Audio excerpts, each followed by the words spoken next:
บ้านไผ่นี่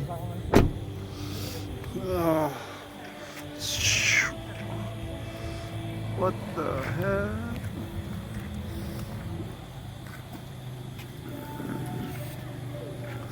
Whose house is this?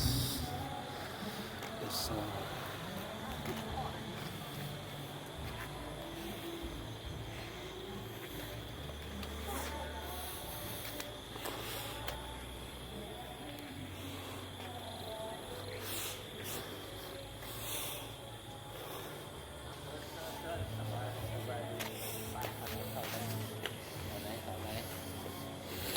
Merci. ไม่เบาไม่ไป Wow.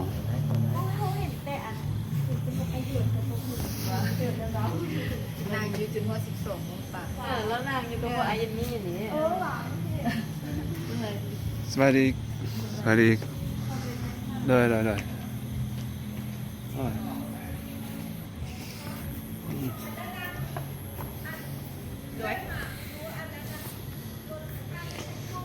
วยย้ายเหรอย้ายบอกครบ19ไปเลย เดี๋ยวให้ย้ายให้เอาวะอาบน้ำปะฟิล์ม อย่าสวิมเดี๋ยวนี้อย่าแก้มาข้ามอ่ะปลาหำลอยสบายดีย้ายรถให้อ่ะที่ไงที่จะรอสบายดีถ่ายรูป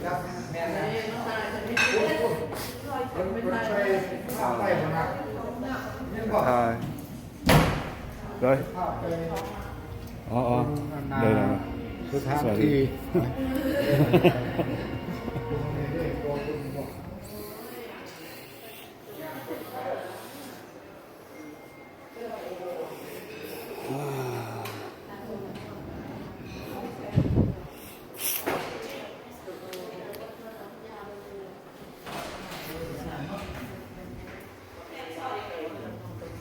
Vientiane, always shining in Vientiane.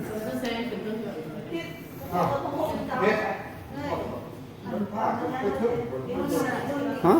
Trong xa khỏi hot còn Ôi, châu hot tuần này đi. Khỏi hot กือบ20 นาที Sao nó thế? Ồ. Thangมันบ่สิทายเจ้า วันนี้มาได้หนักเลย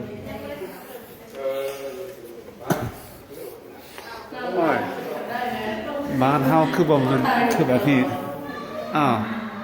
บ้านยังสิบ่ถ่ายรูปเอ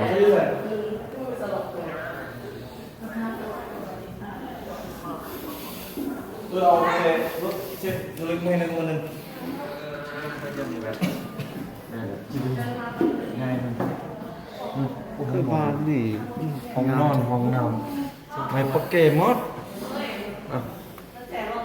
ดู สบายดี เลยบางเรื่อง ก็ออกหลาย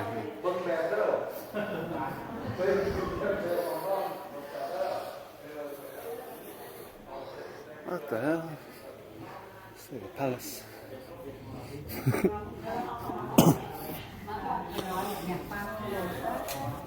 On there? สวัสดี ลูกชายเป็นสบาย ฮะเห็นไหมสวัสดี พอดีเด็กลูกชายลูกชายมาดูมาเดี๋ยวผมจุดจึงเป็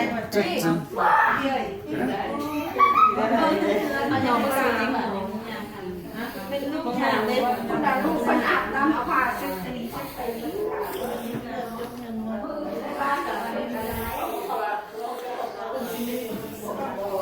ี่ก็ครบแล้วเราได้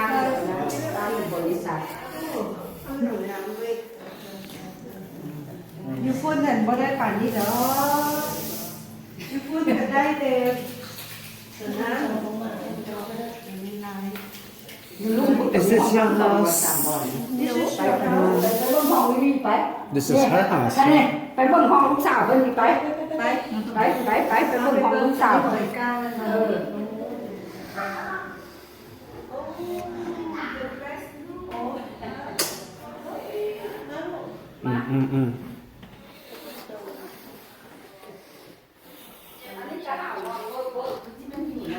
บ้านอเมริกันบ้านอเมริกันพอแล้วเราเป็นลายอันนี้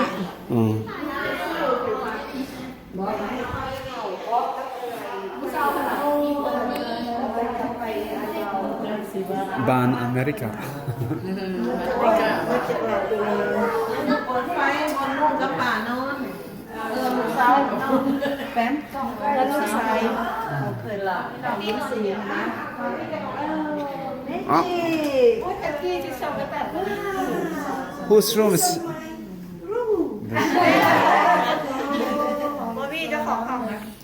พาทัวร์ไหมที่นอนก็มาคนจะนอนในพี่เลยพ่อไปนอนไหนพ่อไปนอนแล้วคันเซ็ตที่มาได้นอนกันเซ็ตที่มาแล้วนอนกันใส่กระเป๋าแม่รับคนแม่รับมองนี่ไม่ได้นอนหรอแม่คนละยายนอนเองยายนอนมาจะปูค่ะมีห้องน้ำอีกคอยก็มีห้องน้ำคอยเองหักมังกรจำไม่ได้เลยป่าเลยมันไหลเสียแล้วเลยHello Kitty. Oh, this is your bedroom. Kaya mana?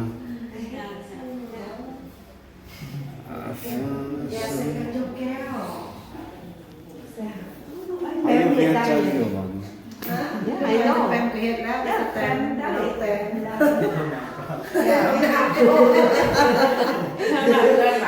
ช้าไปน้ำก็น้องแตงยังไงหนูเป็นวอลเปเปอร์เตียนไปเบิ่งห้องคอยกันนี่นะคุณนี่เป็นคุณนี่เป็นใส่คนนี้ลูกกี้เด้ลูกพิกกี้ว่ะลูกมาลูกสูงกว่านี้เล็บ70ค่ะอันนี้ธรรมดาเนี่ยแม่คนว่าจะมาวันนี้Everything I want. ก็สูงใหญ่เลยยืนตรงไหนไปแล้วค่ะไปนี่เซ็กเข้ากันนี่ลงกันยังไงคุณอาได้ถามอะไรกันมาก็สูงแล้วล่ะสูง What's your name? What's your name? ห้องมาพูดกับลูกสูงนี่เลย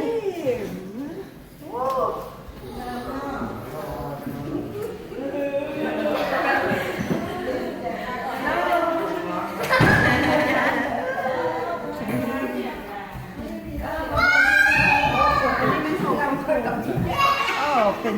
สไลเดอร์ได้ดีนะขน้อยจะถ่ายรูปของ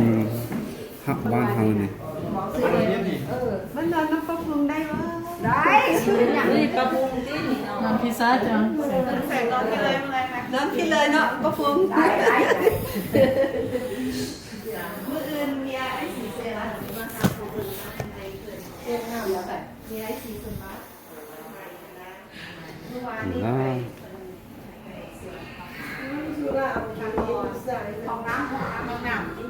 องน้ำคือตาดีเนี่ยเอาแสงม้าดีนะโอเคไม่ดีเอาดีเราดีเย็นผู้ชายไว้อะไรที่เราไปผู้ชายเป็นว่าเตรียมมาส่งหวานอันนี้มันร่วมค่ะคือเรา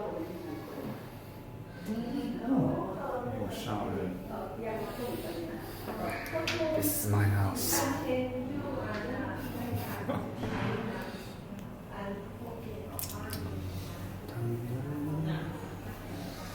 Oh, I actually gotta pee. Yeah, I gotta pee. Slightly. Nhảm lắm. Khắc lại. Nhai còn hòm nam còn lại như cái này. Nhai còn mấy cái Samban mấy cái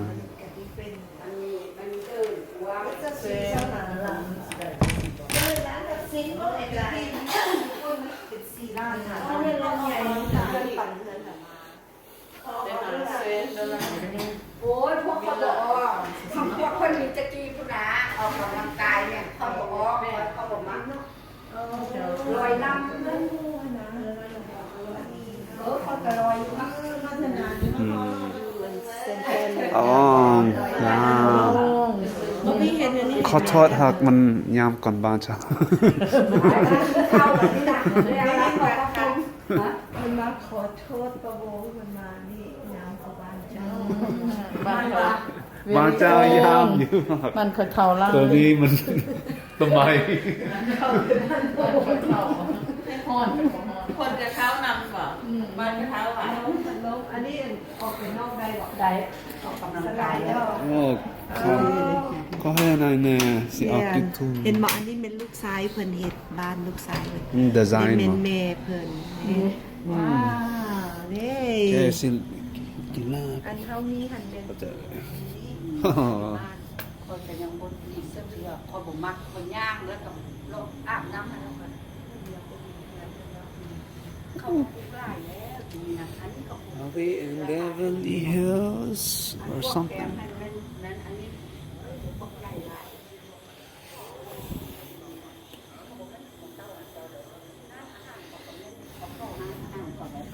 มาเป็นข้าวปวดหัวแล้วเขาของมด ใจกับใจ นี่เฮ็ดสไลด์น้องอยากให้ไอ้มุดเฮ็ดอย่างนี้บ่มีมีมามีจะมีขนาดเลยอันนี้มันเป็นแม่เป็นขนาดเขาคุยแล้วมอง เอาปิดนะ นี่จะจิไปล่ะ นอปิดตอนนี้มัน ปิดอันนี้ล่ะ เลย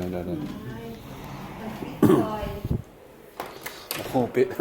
โอ้โหไข่มันนี่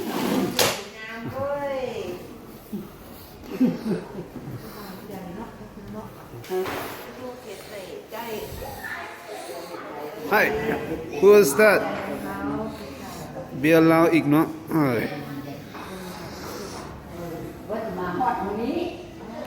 บางนิยมมันดีคัดยังว่างอันนั้น7 โมงนี่ยังขนาดเที่ยวขนาดบางนี่ก็จะทำกินมันไม่ระบาดนี่ละ I think this house is too big 8 โมงนี่นะ Too big for me Too big for me ก็เห็นถ่ายทางต้นมันแจ้งเห็นไหมเห็นแล้ว very nice ตั้งเฮ็ดเสียของนอนนะ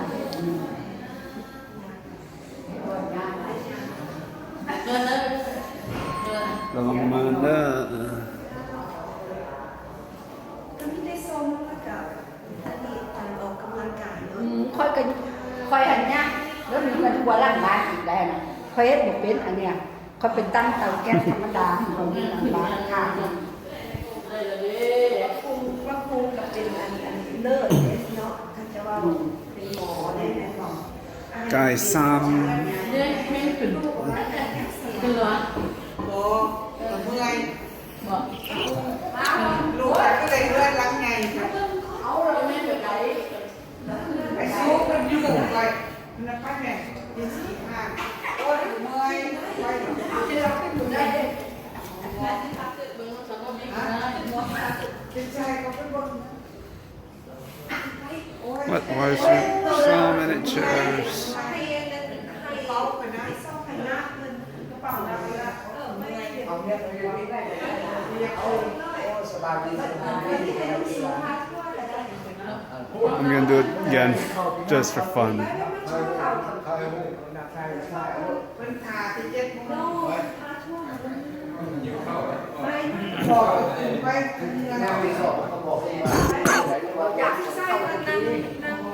หมดแล้วพื้นเสร็จอันนั้นเบาอันแซ่แล้วพวกพื้นที่มันคือให้เขาเจ้าเป็นงานหลอกลวงเป็นนี้เป็นมวยไข่ได้โอ้ยแนวมันเกี่ยงว่าโอ้มาวัดด้วยเนาะบอกเป็นชั้นแบบ ขอให้นายเด้อ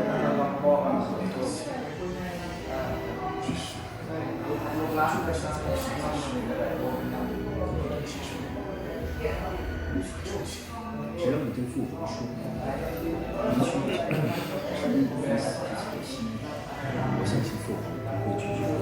ไป20 นาทีแล้วถ่ายวิดีโอ